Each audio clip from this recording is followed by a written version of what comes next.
welcome to LOA Today. I'm Walt Jason. With me today is longtime listener, poet laureate, and Taya master Anne Marie Young. This is your daily dose of happy. We are so happy you decided to join us today. Anne Marie, first of all, welcome back. It's been a while since we talked, and you've been through a lot, but you're looking better, you're feeling better, so welcome back. Yeah, it's so good to be back. I've missed it. Yeah, we've missed you too. Yeah, I mean, I do a show, and Anne Marie will be back next week, and then Anne Marie will be back. Well, she's back this week, so that's a good thing. And when I was well, I had plans and completely forgot over Christmas, like what day was what. Yeah, when you're not feeling good, that tends to happen. No doubt about Yeah. that.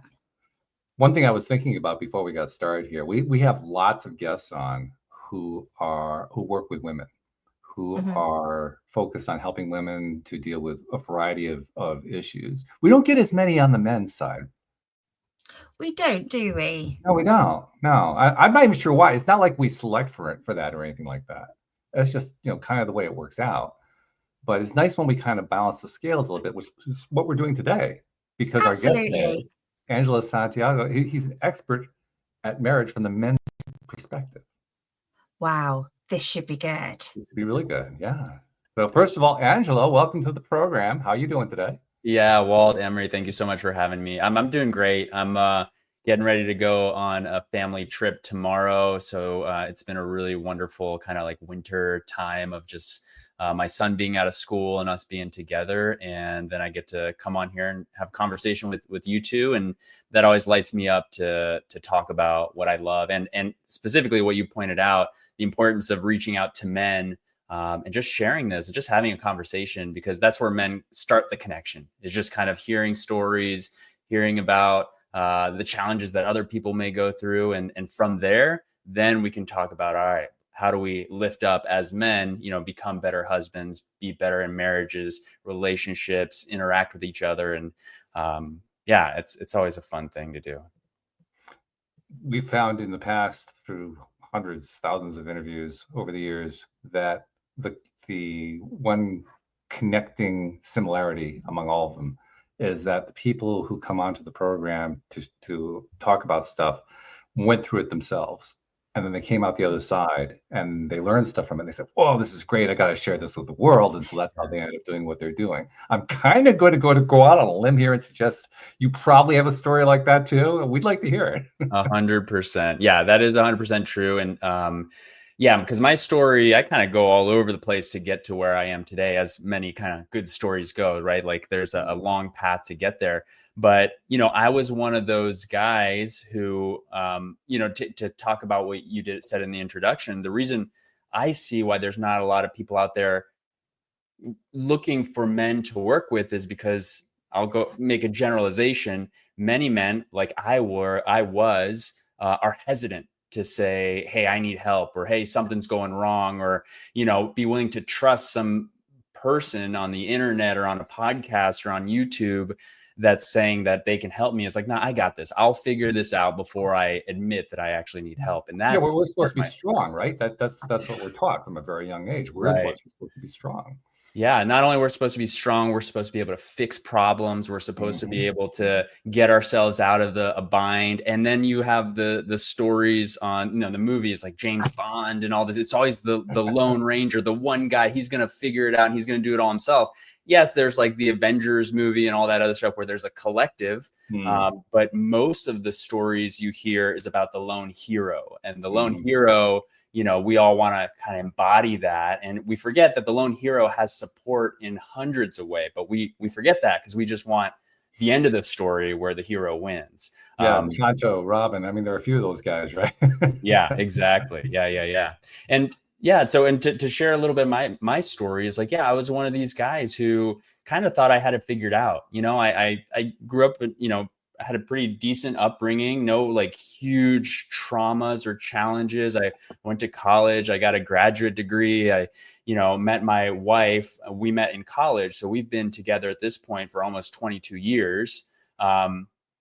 And, we got the job, we got the house, we got the car, the everything like looked good on paper. We eventually had a son, and everything looked great, but the reality is that everything wasn't great. And it got to a point through just us distancing, us not knowing how to interact well with each other, how to communicate well, that conflicts just got worse. When we had a kid, it was like that just actually made things even, like there was a short moment where it's bliss, it's heaven, and then it turned into like, oh my God, this is the hardest thing we've ever done. And since we're already kind of distant, it's only pushing us further apart.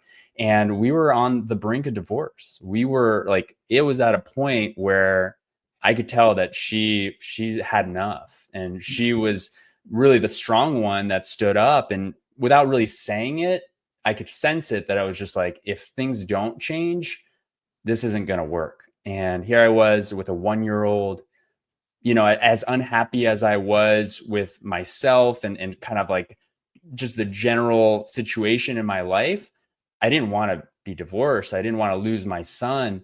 And the one thing that my wife said to me at that point was like, I think you should get some help. I think maybe like check this out. And she showed me a men's retreat, which something, you know, at first I was just like, this is ridiculous. I don't want to do this. I don't need this. Who are these guys? You know, the typical male response of, I can figure this one out.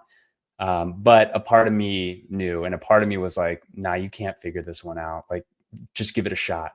And so I gave it a shot. And that was like the catalyst that like changed everything. The willingness to say, yes, I need help. I don't know how to get out of this one, and maybe somebody else does. And that became like, you know, the turning point in my story where I started opening up. I started being more vulnerable. I started sharing my story with others. I started getting feedback. I started getting help. I started trying new things, and I started becoming honest with myself and my wife. And we started repairing and rebuilding and learning new skills and communicating better and more intimacy. And honestly, now coming up into 2025, like we're at a place where our marriage is I would say it's like miraculous, from going from a point where it could have all been done, could have all been over with. We chose to fight it out and work through it. And now it's been worth every moment. And so through, you know, I've been working with men for some time and recently been focusing on this relationship marriage piece, because once you get that one, it really opens the door to so many other aspects of your life. And so, yeah, it's been great. Yeah, that's a common theme too. Everything ties together. Just because you think you're attacking one particular issue or problem, it almost never is just in one place. It all connects together. And it all comes down basically to, now this is me talking. I'm not going to claim that this is what you're going to say, although I'm going to kind of go out on a limb and say it's probably going to be similar. But from my perspective, what you end up doing is realizing you have to work on your relationship with yourself, and then you have to work on your relationship with others. And it has to come in that order. Yeah, absolutely. I think that's a huge part of it. And that's why, you know, I fully am a supporter of couples therapy, couples work, and there is a time and a place for the couples to come together and work on the marriage together. But there is a value in working one-on-one. And that's what I do. I work one-on-one with men to look at their, you know, from the beginning, like their upbringing, like who do they learn how to be a husband from? Like who do they learn how to be a parent from? How to communicate? Like what are our instinctual reactions when there's conflict, right? Like, do we run away and withdraw because that used to work for us when we were younger, or do we fight back? Like, are we fighters, and do we yell, and do we lose our temper, right? Like all these things that show up in our marriage or in our relationship, wherever it is that you are, is stuff that we've been doing for a really long time as young kids and adolescents. And now we get to a point where like, wait a second, I'm this adult. I don't have to use these same tactics. Maybe they kept me safe or protected me then, but now that doesn't work. And so, yes, looking at the individual piece, like what is my part in the dysfunction of the relationship, if there is dysfunction, and how can I address that? And usually you see when one person starts addressing it, it invites the other person to do the same. Not always, like, you know, the other person may be resistant to the change, but that's usually the beginning. And that was the case in my story. You know, my wife, I would say probably had like a 10-year head start on me. Like she really did her own, work on, for herself, and got to a point where she, that's what it took her to get to the point to call me in. And the reality is that's what I see a lot in relationships, in marriages. I see the men, being a little slower to change. But once they like hear the call and the importance of it, they're ready to go and they're committed, and it results in a really, really beautiful outcome for relationships. Yeah, there's an interesting phenomenon, I think, that happens that you're alluding to here, because you mentioned earlier how we were both talking about how we men believe we have to be the strong ones. We have to have the solutions. We'll find the answers. Well, when we open up enough to be willing to consider things we haven't considered before, which is what you did, all of a sudden we get tapped into, oh, here's another source for answers. I have a way to come up with the answers now. And that's a big motivator for us. Yeah. There's just something about, realizing that once it's like you open a new door. That's what it is. It's like, opening a new gift, something that you've never experienced before. As a man, being somebody who has always, in the past, for me, like, I'm a smart guy. I can figure anything out. You give me a problem. I was an engineer by study. Like, I went to school and got a graduate degree in engineering. You give me a complex problem, I'll figure it out. I then transitioned, became a firefighter, and I did that for 10 years. And I know, big life change. I had a big, like, what I thought was like my awakening moment. I'm going to change careers and everything's going to be fine. And it was good for a little while, but no, like, there was still more work to do. But, that's to say, like, that was another problem solving career. You put me in some emergency, some disaster, somebody's worst day of their life. I can come in there. I'm going to be cool, calm, organized, structured. I'm going to find a solution to this, and we're going to get this person help, right? Like, I had all the answers. And then when I would come home and my wife would be unhappy, or didn't know what to do, like, I felt at a total loss. And when I opened that door, to go back to what I was saying, when I opened that door of realization of, like, oh, I don't have to have all the answers. Like, it's a load off my shoulders. It actually, once I can accept that, it's relaxing and it's inviting. And now it's like I'm more open to so many more aspects of my life, of being open to support, like whether it's physical health, right? Like talking to somebody about nutrition or workout plans or whatever, or my spiritual life, like talking and reading books and learning from others. Like, why am I unwilling to do that in my marriage? And I think it comes from a lot of, like, a little bit of shame. Like, people don't want to tell other people that their relationship is struggling, or that they're fighting with the person that they love. Like, there is something that we hide about that and money, right? Like, those are the things that we don't want to tell people. And I think it's important for us to be able to have a safe place to talk about that. And it doesn't have to be, out into the world, into the public, tell absolutely everybody, but have your people, or your therapist, or your coaches, or your support groups, or men's groups, whatever it is. That source of support can change your entire life. And, what's the cost of not changing? Staying the same, what will that cost me? That's also an important thing to think about. Whether you are married or with kids, like, if I don't do anything, what's going to happen? And sometimes looking at that, unfortunately, in the negative way, has that impact on some people. Like, that's what they need, instead of like, well, how good could this be? That's another way of looking at it. If I think about, well, why don't I deserve the best marriage, the best life, the best love life, most intimacy? Like, if I want that, then what do I need to do to get there? That's another way to look at it. I like what you said about the negativity, because we have a tendency as humans, particularly those of us who try to be more positive, to say, well, I'll never be negative. I want to eliminate that from my life. And that's just not reality. Yeah. That's not the way reality plays out. No, I'm right, Anne Marie. Absolutely. So, it's great to bring that point out, because it is a point that can be confusing. And I'll tell you where I think the source of the confusion is. I'm curious to know what your take is going to be. I think the source of the confusion comes from duration. In other words, how much time do we spend in that negative space? Are we in the negative space understanding it, learning from it, dealing with the contrast and what the contrast has to show us? Or are we going to just stay there for a while and be in blame and shame mode and just, we're just going to be victims here? I mean, Yeah. Mm. Yeah, 100%. I think there is something, and this goes into like emotions, right? That's another big challenge for so many men, because as young boys, we're not taught about emotions. We're not encouraged to feel our emotions. We don't know what to do with our emotions, which leads to a lot of, bad numbing or addiction, even to feel these uncomfortable emotions, what some people would call negative emotions. But the point of emotions are to inform us, to let us like feel, to realize like there's something going on in our lives, to feel it, to be able to express it, which is another huge challenge for men. Like, up until the point where I started doing this work for myself, like other than the birth of my son, it had been, I don't know, a decade before since I cried, actually, to be able to like express the grief or the sadness or the pain that one's going through, or the anger in a safe way, not directed at somebody, but just to release it. Like emotions have to move through your body. Yes. And then once you've done that and you've kind of like come back to yourself, okay, now what do I want to do with this information?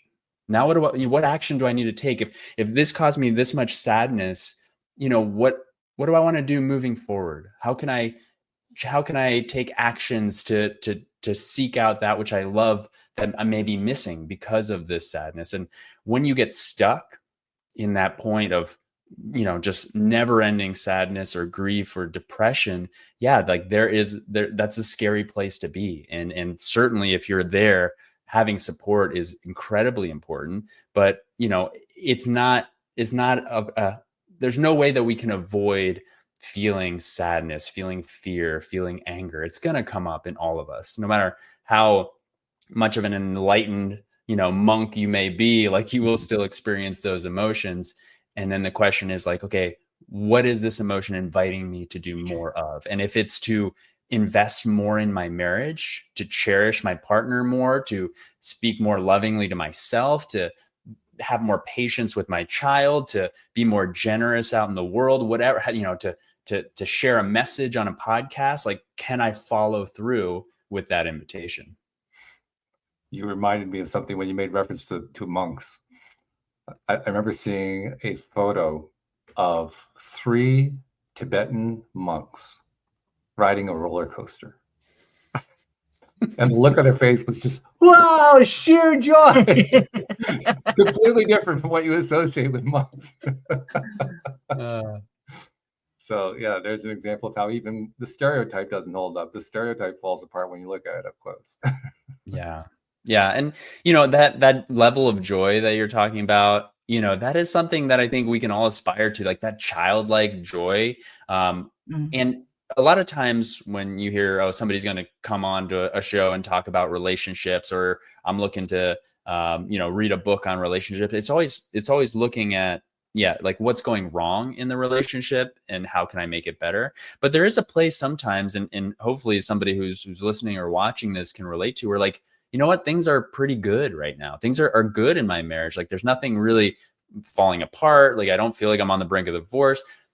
But then it's like, okay, how can I be proactive about making it better? Like getting to the next level, like getting to that next point of this relationship could be a little bit better. And not from like a seeking, not from like I need more or else, but from a place of like, what would it be like for my relationship to be something that like lights me up, that fills me up, that I'm just like so joyful at the end of the day, that makes me happy, right? Like exactly what this podcast is about, of that waking up in the morning just so grateful and loving that I get to spend this day with this person, or that I get to see this other person. It's like there is an opportunity to always start learning something new and improving your experience of loving somebody else.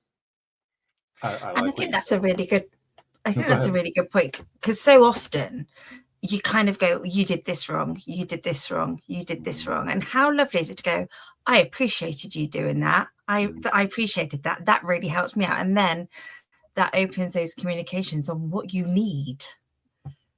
Absolutely, Anne Marie. Like that is such a good point, because and I'll just share like one quick tip for anybody who's listening, is that like we have almost everyone unless you've learned better ways of doing it, we have, a losing strategy in our relationship of trying to get what we want by complaining about what we're not getting. Right. Like, it's so easy to be like, well, why, you didn't do that thing, or it's like, oh, here it is. You're doing that thing again. Like, you're complaining about something, which is like a terrible way to try and get something, but it's just what we do naturally. Right.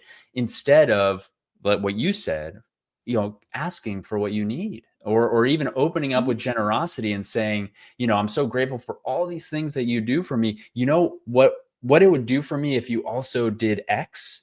Like, that would feel really, really good, right? Instead of coming in from complaint, like, come in with like a future focus. This is what I desire in our relationship. And like, if you could give that to me, as a favor to me, would you be willing to? Right? Like, asking in a really beautiful, gentle, but empowering way that makes the other person like want to give that to you, and not from a coercion place, not from, trying to sneak around, but being like, it would mean so much to me. Like, I would feel your love, and this is important to me because, and then, you can ask it and they could say no, but you by asking, you're opening up the possibility of building, what you want together. Really good. Yeah. Exactly. Because it's not easy to be a mind reader. And if you don't communicate that, then how does the other person necessarily know? Yeah, exactly. It's not only it's impossible. Yeah, it really is. It's like, no matter how long you've been together, and I've both worked with people and just had like general conversations with people who have been married for 30, 40, 50 years. And no matter how long you're together, as much as, maybe you can kind of finish each other's sentences some of the time, a lot of the time you're finishing their sentences, but you're finishing it incorrectly.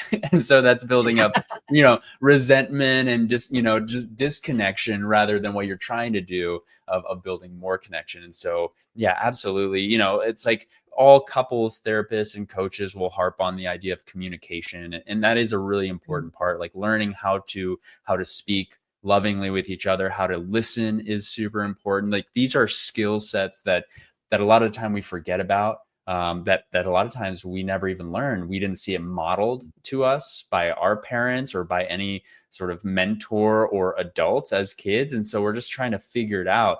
And so that's why it's important to learn those skills. And I do a lot of skill teaching for the men that I work with that maybe feel at a loss of like, how do I be a better husband? Like, I want to be better for my partner, but I'm not quite sure how. Like, they're asking for this and I think I'm giving it to them, but then they still seem unhappy. And so, yeah, you learn those skills, but then you also have to learn, like I said, like, go back, and it's just like, what's underneath the surface level complaint? Like, what's really going on a little bit deeper? How are you interacting with each other? What are your triggers? Does one of you withdraw, the other one pursue? Do you both withdraw? Are you guys fighters? Are you guys, like, what's really going on? And then you can start to tackle the underlying, like, the foundation of the relationship. And from there, you start like rebuilding, because you can't just, fix the roof of the relationship if the entire thing is crumbling. And I think it's important to realize that there's different levels of this. You're not just going to learn these skills and everything's going to be super duper for the rest of your life. You're going to go up, you're going to go down, you're going to go up, and it builds every time. It gets stronger, doesn't it? Absolutely. Yeah, that's 100% correct. No, I will be the first one to admit, like, here I am, I'm teaching men how to be better husbands and working with them. And at the same time, I'm a student of this too. There are days, and what's important to say is, like, when I talk about, like, yeah, maybe you're a fighter, maybe you're walled off and you run away from any sort of confrontation. Yeah, these are on our worst days. Like, these are on our bad days, and generally, generally I have a really wonderful relationship, and on a bad day, this is what I do. And that's what we want to focus on, because it is about gradual improvements. And yes, like, we're all human. This isn't about perfection. We will have bad days, and we'll respond in a way that doesn't bring joy and connection and intimacy into the relationship, into the marriage. And so, what do we do from there? That's really a huge key point of, like, I have a podcast called Better Husband, and I'm about to release an episode that's about, so you messed up, what do you do now? Right. And it's all about, we're going to mess up. And be okay with that. Like, realize you're human. All relationships and marriages go from harmony to disharmony and then require repair to get back into harmony. And so if you have no skill in repairing, then you're going to get stuck in that disharmony phase, and then that's it. But even if you're great at repairing and you're having a lovely time, like there will come times where, yeah, you mess up, you forget something, or you do something that was not very kind out of just a reactionary something. What do you do from there? So these are really important skills that most of us haven't had the opportunity to learn from anybody. And so here we are. And I think being a woman and knowing how complicated we are and having hormones that go up and down and that, I just also point out that it's not always your fault. Sometimes you can't win for winning or trying. It's just sometimes not you. Yeah, absolutely. We don't know we don't know everything that's going on internally, like you said, about being not only a mind reader, but also like an emotional reader. Like we want to be as connected to each other as we can be emotionally, right? But at times, like I might not know my wife, like if she's had a really rough day or if she had a conversation with somebody that has her on edge, and then I could do the smallest thing and it could instinctually, she could get upset with me. And then I'm like, whoa, like the response that I just got is, yeah, maybe I didn't do the best thing here, but the response that I got was not matching what just happened. Yeah. And so then what's important there, Anne Marie, which, when I know that it's just like, okay, I didn't do great, but something's going on here, is instead of me getting defensive, be like, hold on a second. Yeah. Why are you getting this mad at me? I didn't, right? At that point, now we're just escalating. Now we're both in our like reactionary response, and this is going nowhere. So, one of the things that one of my mentors says is, if my partner is in their reactive state, in their triggered state, and I can stay in my like cool, calm, heart-centered, open, wise adult self and hold them, in a way that invites them back in, that's a good day for the marriage. That's a good day for the relationship. And so that takes a lot of work for ourselves to not be triggered to when our partner become reactive, right? So if one of us can stay, the other thing one of my mentors says is, everybody has the right to completely lose it in their relationship, right? Like you have the right to do it. You just can't do it at the same time. You just can't, one of you has to say cool. And then you have to come back and you have to own, you have to own your part of it. And hopefully, if your partner is the one who kind of lost it on you and you stay cool and they come back and you repair, hopefully they're able to own their part too and realize like, hey, I'm sorry. This is what actually happened, and then can you offer some compassion and empathy and connect with them in that way? Beautiful. I don't spend a lot of time on social media. In fact, these days I spend almost none, to be perfectly honest. But I do check in like once or twice a week just to see if there's anything I need to respond to or whatever. And I saw something when I checked in today. I was looking to see if I had heard anything from you, Anne Marie, because I hadn't heard from you in a while. I wonder if she's coming today. I hope she is, but no message there. But while I was there, you know how on your feed something always pops up at the top, and what popped up on the top was somebody who had posted in a support group about, and I wasn't sure if it was a male or female. They posted anonymously. I'm going to infer from the way that they wrote it that it was male, but it could have been female. But this person wrote a heartbreaking story. They had just lost their relationship. They had lost their home. Their family had basically disowned them. They had literally lost everything. They were naming all the different things that they had lost in their lives. And as I read it, all I could think of, I was trying to think of, how do I say this kindly? I was trying to find some way to do it. And the best I could come up with was, you're going through a really, really rough time. This is probably going to sound harsh, but it's got to be said. When everything is going wrong, there's only one common denominator, and that's you. And I went on a little bit more and kind of embellished on that a little bit. And the person came back with one of those heart type, I'm embracing you kind of things, saying, "Wow, that was really hard to read, but it was a wake up call." Yeah. But that's hard. That's yes. The reason I bring this up. I mean, when you're going through crap to that level, I mean, homeless, relationshipless, familyless. I mean, literally everything has been ripped out of your life, jobless, everything was gone. Well, first of all, that's a time where you're going to do the most growth. Yeah. Second of all, it's something that you never want to go through again. But it's tough. It's a tough place to be in. And one of the hardest things is to face up to the fact that you're at the center of all of it. You were the one common factor in all of it. And to add to that, I'm exactly right. And you're the only one that can do anything about it. Yeah. Right. It's like saying that the world is against me, or that, all these people are, it's like, I can't control anything about any of that. I can control myself and my actions. And a little bit related to what you're saying, that's kind of a way of saying, like, loving confrontation or loving power, like what you did there for them is to show them something, to like put this in front of their face with love, though. Like anybody can come in there and be like, oh man, well, you're the screw up. Like you're right. There's that way to do it. Or like you said, is find a way to confront that person with the reality from what you see in a loving way. That's just like, hey, I'm here to support you. What can I do to help you move through this and realize that you're the one that needs to take some action or take responsibility and move forward.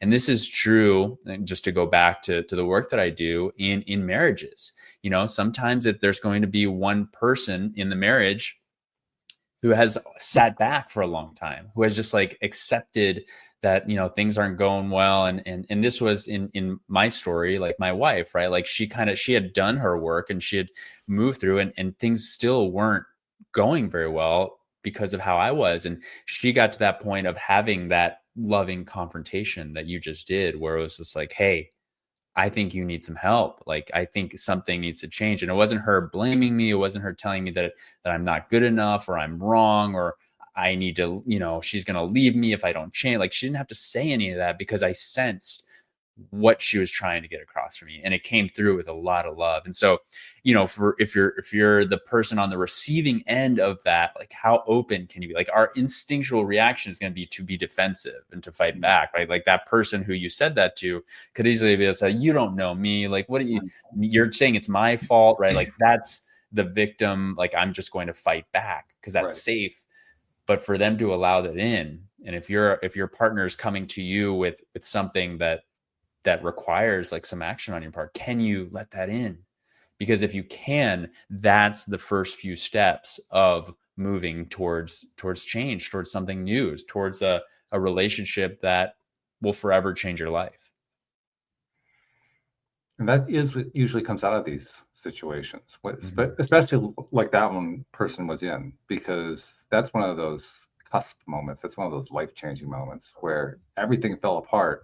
And one of two things is going to happen. You're either going to kill yourself, or you're going to grow out of it and produce something amazing. It's pretty rare to stay there. Yeah. Because that's not a place you can stay in for. I mean, you can do it for a while, and people often will try, but you really can't stay there. Something has to give somewhere along the line, especially when you've got that much going against you. I mean, that person, they're homeless, they're alone, they're jobless. Like, it doesn't get a whole lot worse than that. Yeah. Yeah. And you see a lot in recovery, right? Like, people talk about their rock bottom. They talk about like the point where this is as low as it could go.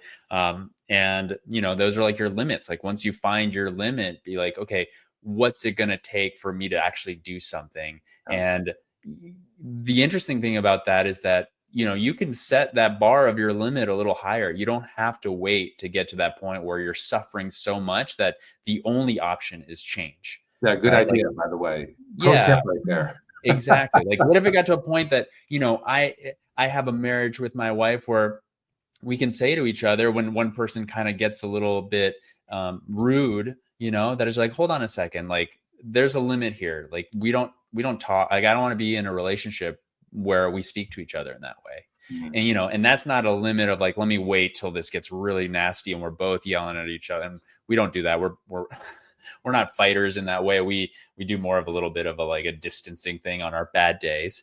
But for people who are fighters, like, it gets to a point like, what's my limit? And what do I want it to be? To the point of like, if things are going off the rails, can we be like, hold on a second, let's take a time out, pause for a second. This isn't the marriage that I want to be in? Is this the marriage that you want to be in? And at that point, you know, then you start having the conversation of like, what are we going to do about it? What you're talking about also is a relationship where, to at least some degree, you're both committed to trying to find some way to make it work, some way to fix it, some way to resolve it. The communication lines are open. That's key. Yeah, it is. And honestly, you know, typically the men that I work with, and because of the way I describe the work that I do, right? Like I am a men's marriage coach. I'm a host of a podcast called Better Husband. It's for men who want to be better, who want to do this work, right? Like I don't want to fight. I don't want to drag somebody into doing this work. Like, yes, they may need that. But if I'm doing that against their will, or if somebody's pushing them, be like, hey, you should go talk, it's never going to work. And I'll go back to my story again. And same thing for years, my wife, you know, took us to couples counseling and, you know, relationship experts. And she tried to do like courses with me and stuff. And sometimes, you know, I'd say like, yeah, sure, whatever. But I'm like just trying to do it so that I wouldn't be bothered anymore. And that's true for a lot of relationships where the guy goes along too, you know, through it. And a lot of therapists and a lot of coaches, they aren't willing to do what we talked about just a second ago of having that confrontation. The work that I do is based on relational life therapy, which is founded by Terry Real, and you can find out more about him. And his work is really incredible because he is very confrontational. Like he will show you exactly what you need to see in a loving way, and be like, it's your life. You can do whatever you want. But if you keep doing this, the marriage is going to end. It does require that level of like truth, of loving truth, of like, you know, what are you going to do about this now that you see it? And so, yeah, it does require the desire to change. And it goes back to what I said, is this going to be positive, you know, positive desire or negative avoidance, right? Do I want to avoid the pain from this, or do I want to move towards the goodness of this? And so once you're willing, and once you're both willing, then change can really happen. I'm not familiar with his work, but it sounds, from what you're describing, it sounds like that really, if I were to kind of summarize it into one very simple statement, he holds a mirror up to you. Yeah, absolutely. Yeah. You know, and that's kind of what happened to me when I did finally go up to that men's retreat. Is I started not necessarily having other men like hold up a mirror to me, although that was a part of it, but also like seeing myself in the other men. And that's like the power of, I think, men's groups in general. That's been a huge part of my journey and also my work. Like I've facilitated at in-person men's retreats as well as doing one-on-one online and in person.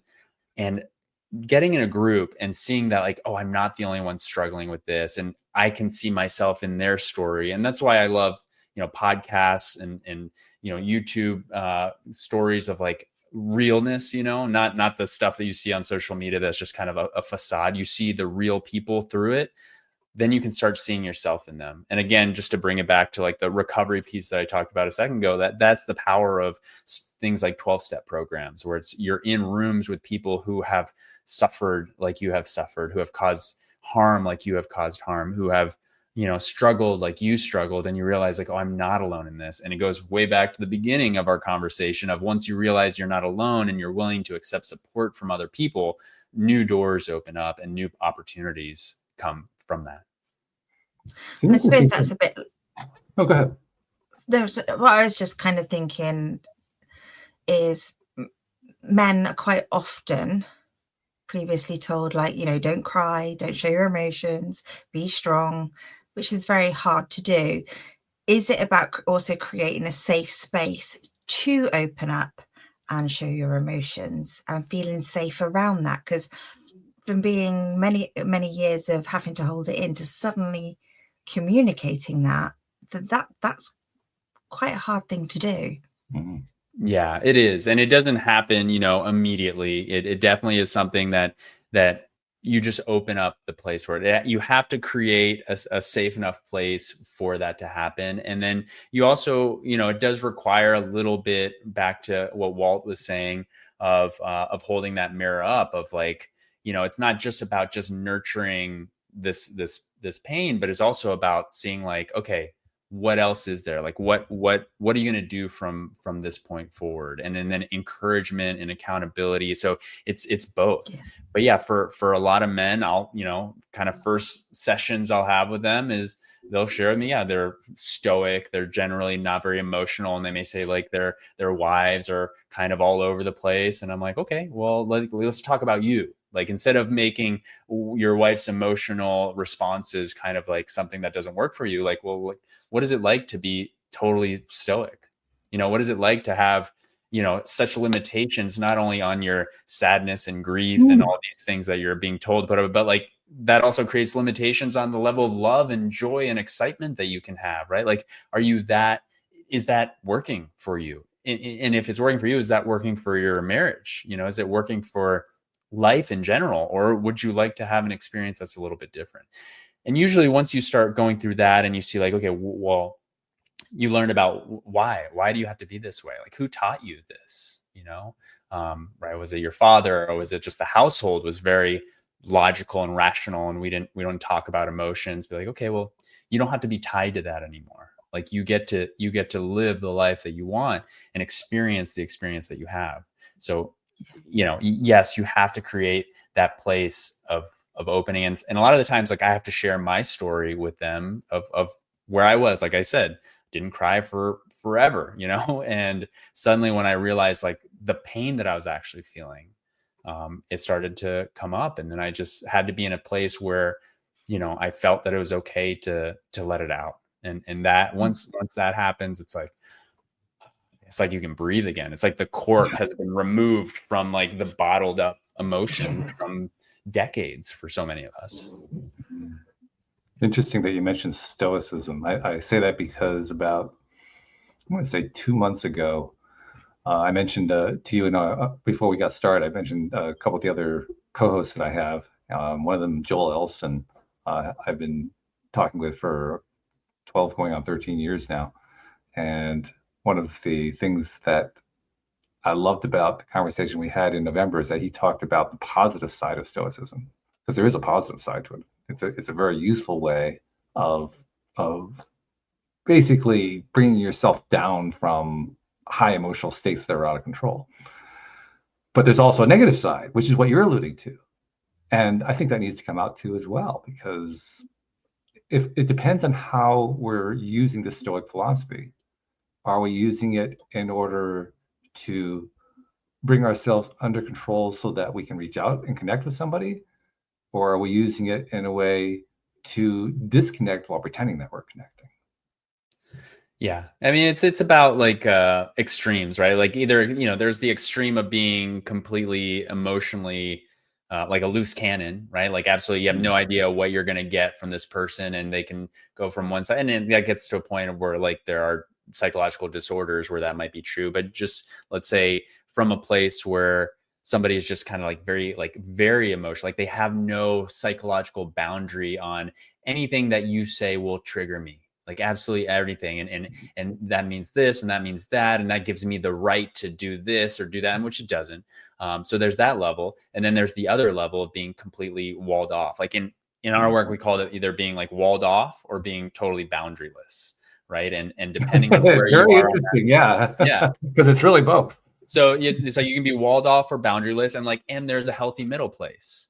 There is a healthy middle place of like having a good boundary of like, Walt or Anne Marie, you can say something to me that is just like, oh, Angelo, your hair looks so ridiculous or something like that. And if I'm like not, comfortable with myself and realizing, let that bounce right off me and not be reactive to it and be like, all right, well, they have the right to think that, and that doesn't hurt me, and I don't have to do.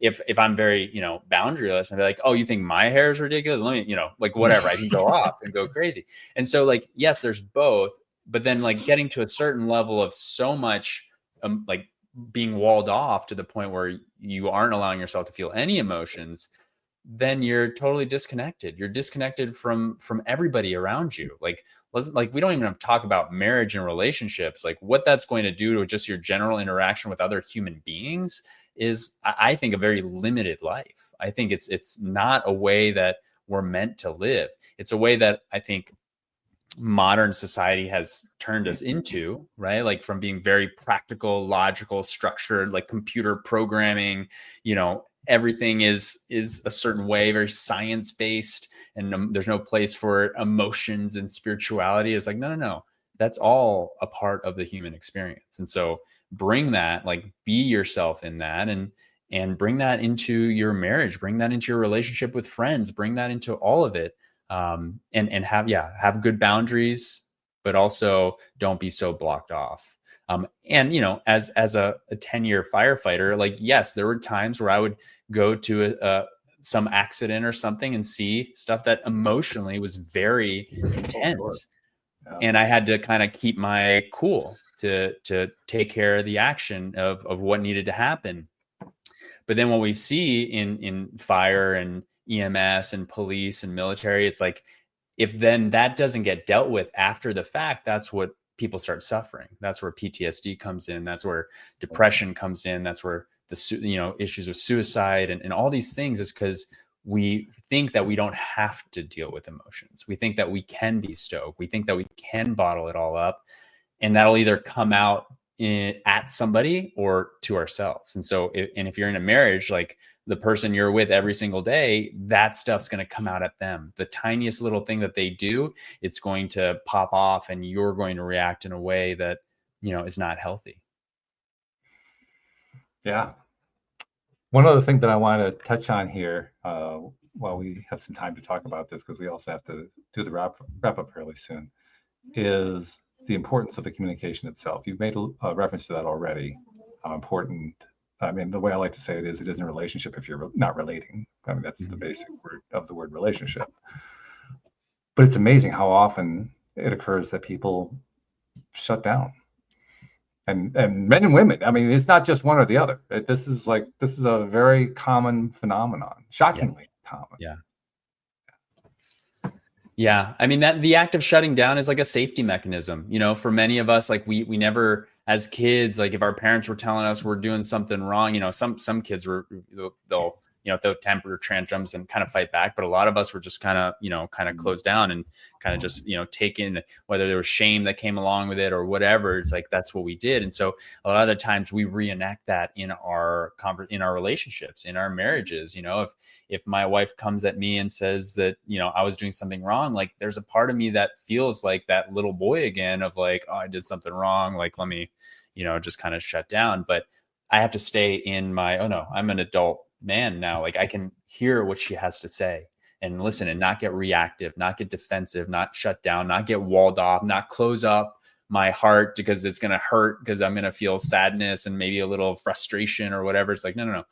This is all part of it, right? Like, that's where the stoicism piece kind of hurts us, because we're trying to avoid those feelings. It's like, yes, can I be open to what needs to be said? And so there are really effective ways to communicate, to help each other not fall into that trap of shutting down, of disappearing, of getting walled off. Like, that's a huge part of it, is having like an agreement, a contract of like, hey, can we talk about something that's going to be hard?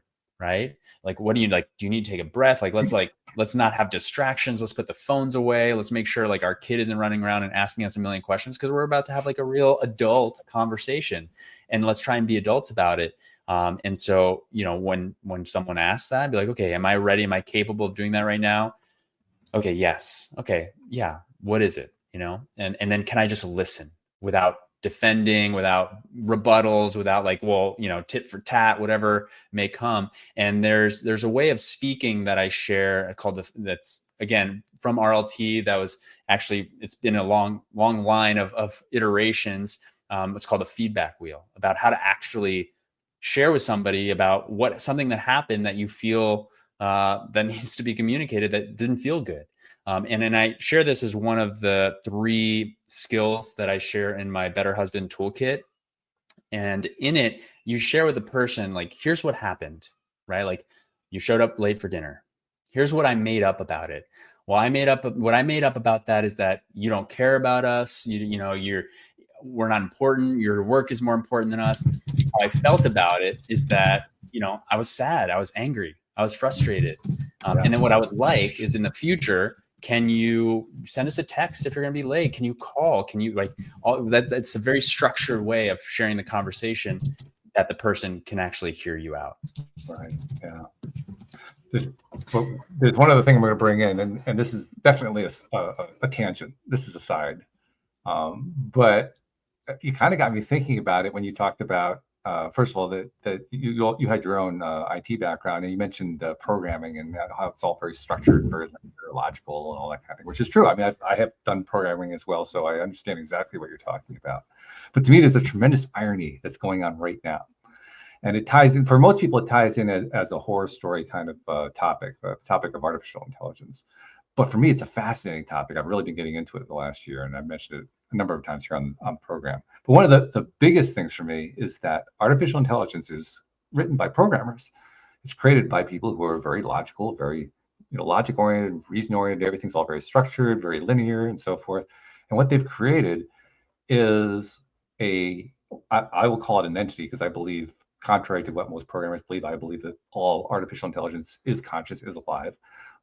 But it has created, at the very least, it has created interfaces that seem alive, that seem full of emotion, that seem to be responsive in ways that human beings are. And I think, wow, how ironic. The linear people created the emotional space. I mean, who would have predicted that one? Yeah. Yeah. I mean, the thing with the AI is this is my guess, being in a space where I work with people, and I've been in, retreats with hundreds of other men where we've come together to like connect and do work and sing songs and sit by the fire and even like wrestle and like do like physical activity. I think the AI stuff is super cool. Awesome. A lot of use for it, in the same way that like, the internet and computer, like everything, it's like, it's the next level of that. But there's always, I believe, going to be a human desire to relate to one another. Yes. Like if you are in a place where yes, so many jobs are going to be lost. So many jobs are going to be lost due to AI. It happens with any new technology. That's the way technology works. Right. But the jobs that aren't going to be lost are the ones that are people connecting with other people. Yeah. Like I think that is always going to be a critical thing. And some people won't want that. There's people that want to isolate and be hermits, and just, that's fine. They can have that. But for us, like life demands connection. Life demands intimacy. Life demands love.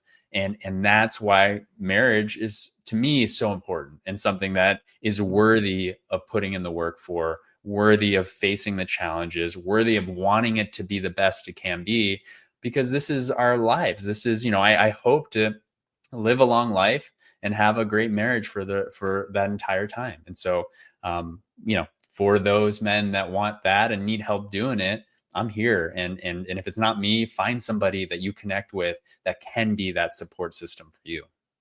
And I want to throw something else in too. It's regardless of whether or not you're talking about marriage. The reason I say that is my generation, more than 50% got married, had families, and so forth. For the Gen Xers, it's probably in the 40% range. Millennials, it's around 30% right now. And Gen Z is coming in probably 20-25%. So marriage is really, really shrinking in terms of choices that the generational members are making. But that doesn't mean that they're not involved in relationships. Right. Just that the kinds of relationships have exploded in ways that didn't exist 50 years ago. Yeah. So the basic ideas are the same, regardless of whether you're going to apply them in a marriage situation. Absolutely. Yeah. This is relational work. This is like intimacy work. This is about learning how to connect with each other and how to love somebody else. Whoever you are, whatever your sexual orientation is, whatever your desire is for, what your marriage or relationship or open relationship looks like, by all means, do what feels right for you. And you also have the opportunity to learn some skills that could help you along the way to make that as successful and as enjoyable and as love-filled as possible. Which is a great thing. Mm-hmm. One thing we haven't really done, though, we haven't really told people how they find out more about what it is that you do. We haven't even talked about what you do. You mentioned, well, I'm a marriage and relationship coach, and that's about all we really said about it. We should really kind of explore that for a second. Tell people, Yeah, absolutely. What do you do and how do they find you and how do they reach out? How do they connect, for goodness sake? We talked about connection. We got to have a way to connect. Yeah, I would love to connect with anybody that's interested in what I had to say. So first of all, Walt and Anne Marie, thank you for having me on here and for having this conversation. It's been really fun. And for anybody who wants to hear more of what I have to say, I have a podcast called Better Husband.